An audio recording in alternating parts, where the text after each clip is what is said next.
lost their first game with Odell Beckham Jr., and despite limited playing time, OBJ might be to blame. Troy Aikman said during a radio interview that Matthew Stafford might be feeling, quote, some of the pressure that maybe Baker Mayfield felt of, hey, we got to get this guy involved. It's not good playing quarterback when you feel pressure to get the ball to one particular player. It doesn't work. That's a really interesting point, and we know we've heard Baker make some of those quotes. So, Shannon, does Troy have a point? Hell no. Because it makes it seem because Matthew Stafford made a terrible decision, that was Odell Beckham's fault. Now, Skip Bayless has told me when they made this trade, he says, I'm not convinced that Matthew Stafford is the guy. You listed off. Matthew Stafford is 7-90 of teams that finish with a winning record. That is correct. So who the hell fault was that? Odell Beckham wasn't there. Oh, that was Megatron's fault. When Matthew Stafford turned the ball over at an alarming rate in Detroit, nobody blamed Megatron. No. Now he goes to the Rams. Yep. Gives the guy 3 targets. It was his fault that he made. What about the week before? Nobody knew Odell Beckham was going to be traded. He makes a horrible pick in the end zone. Nobody said anything. He was trying to put the pressure on him.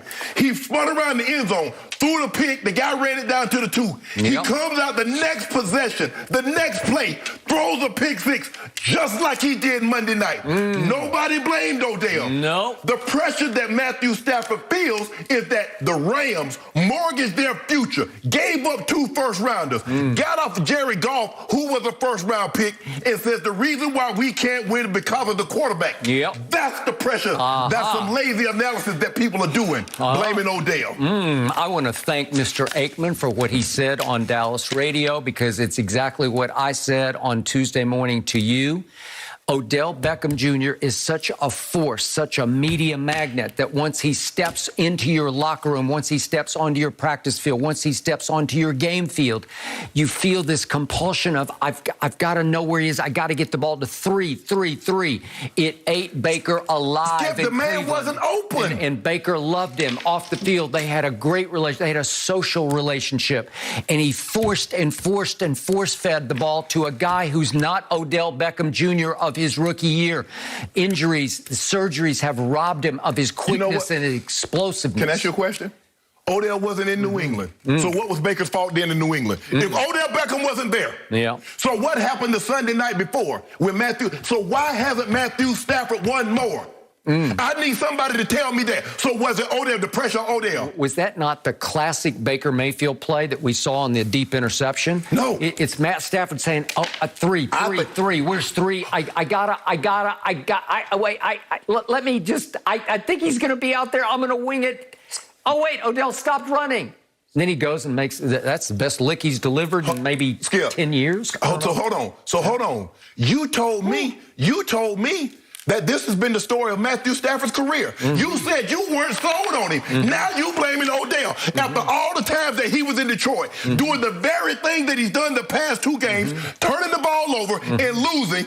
Now, because it's lazy, it's easy to say you blame Odell. No, it's not lazy. It's just a fact. It's what happened to Baker Mayfield. So let me ask you a question. Why was Matthew Stafford 7-90 when he was in Detroit against teams that finished with a winning record with no Odell Beckham Jr.? Just answer me that. You and Troy, answer me that. Just answer that. Okay, well, if you'll answer me, why did Baker Mayfield's career take off last year and he goes 8-3 and gets graded as the 4th best quarterback in pro football over the last 11 games without Odell Beckham Jr.? You see what you did? Now, see, you didn't mention Nick Chubb. You didn't mention Kareem Hunt. No, they're good. No. You didn't mention the defense. Now, you saw, the defense. Now, I told you when they beat Cincinnati, 41-16, I said, are you telling me the defense is going to give you 3 turnovers and one of them a pick 6, and you're going to allow Nick Chubb to give you 10 yards of carry, they're going to run for 200 yards? You like, don't know, it's Baker. When Baker wins, it's Baker. Baker loses, it's Odell. Well, he wasn't there on Sunday, and they lost 45-7. Neither was Kareem Hunt, so you're down your best 2 running backs? It's Baker. You don't need, hold on. They didn't grade Kareem Hunt. They didn't grade Nick Chubb. They graded Baker Mayfield as the 3rd best. So why didn't he prove that? Well, he was up against the hottest defense in pro football, number 1. So I just need somebody. And by the way, he drove it down on the opening drive, went all the way 83 yards for a touchdown, threw a touchdown pass. And then Mac Jones, Mac Jones. Yeah. Who? Mac Jones came back and topped it. And then what he do the next possession? Tell the people at home what he do the next An possession. interception. Every once in a while he does. I do think it's challenging to expect immediate chemistry to happen overnight. It just doesn't happen that way. And it's kind of been That's like lazy. that with Westbrook a little bit. Will he start to redeem himself after a bumpy start to the season? Best of luck. Dak Prescott running through Falcons defenders to score a touchdown while already leading 36-3 on Sunday brought some concern to Jerry Jones. When asked about the play, Jerry said, quote, "I worry about it. I do worry about it. We've got to just realize that at the end of the year, what this is about being standing." I hear Jerry there. Shannon, should Jerry be worried in your eyes? Well, he should be worried, but I think if Jerry really wanted to put a stop to this, he could. I don't get the point of this, Skip. Whether you're up 30 or down 30 at that juncture of the ball game, why is your starting quarterback in? There's nothing that can be gained. There's a greater risk than reward. Now, Dak is coming off an injury. Jerry said it just last week that we were going to be very conservative in this approach. This is why he didn't play in the Minnesota game. And you're down 30 and you got him playing in the ball game. You're up 30 and he's still playing in the ball game. So I just don't get it. You're not going to get it, Skip, until Dak gets nicked. Now, you covered the league when if the starters were in the game up 30, guys would try to get them out of the game. Yep. And they better be lucky. It's not like that anymore where guys would cheap shot you because they're like, okay, you're up 30 and you're still trying to pile it on. Okay, we got something for you. Dak, go sit down. There's nothing for you to gain. There's a greater chance of risk than reward in a situation like this. Okay, I hear you. And I tweeted immediately, that's it. Get him out of there. The problem is it's a fourth down play, and you call that play. There's a way to do this and a way not to do it. If you just let him throw it into the end zone, I don't have a huge problem.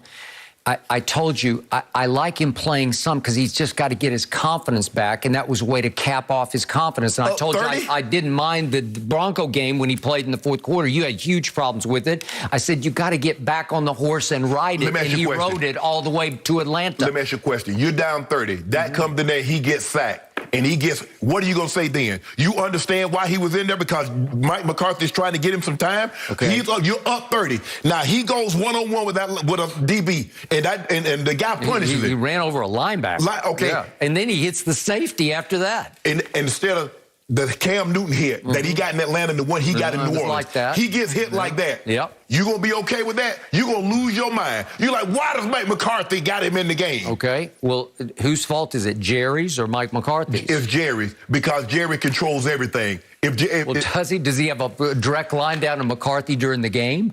Guess what? On Friday, they have a discussion. I'm sure they do. After the game, when they come in on Monday, he's talking to the owner. So they've already talked. All Jerry has to say, we're up or down this many points. Dak's coming out of the ball game. Done.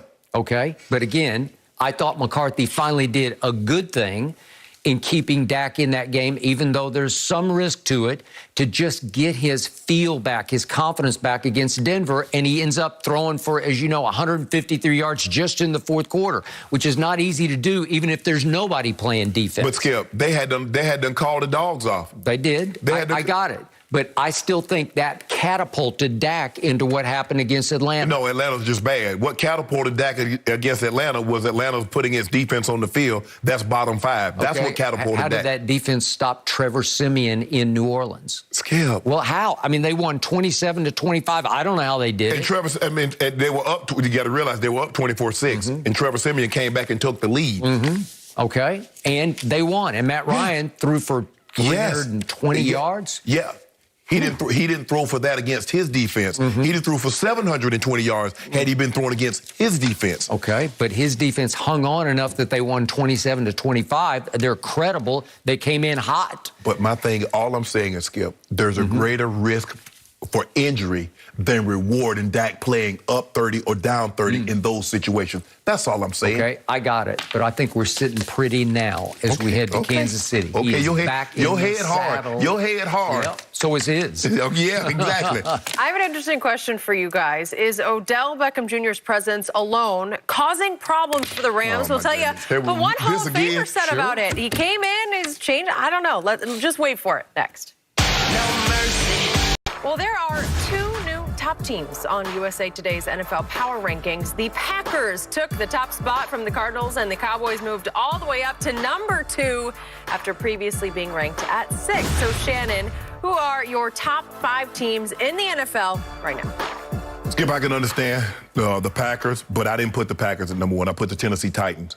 They got 5 straight wins over teams that made the playoffs last year. I got them at 1. I put the Packers at 2. I put the Cards at 3. I put the Cowboys at 4. I put the Bills at 5. I put the Bucks at 6. 6? Yeah. Right now, Skip, I can't put the Cowboys ahead of the Packers and the Cards because I believe Kyler and D-Hop will come back, and they're a very good team. I think they underestimated Carolina because you saw the demolition job that they did just a week earlier, Skip, minus those same 2 guys. They went to San Francisco and did to the 49ers what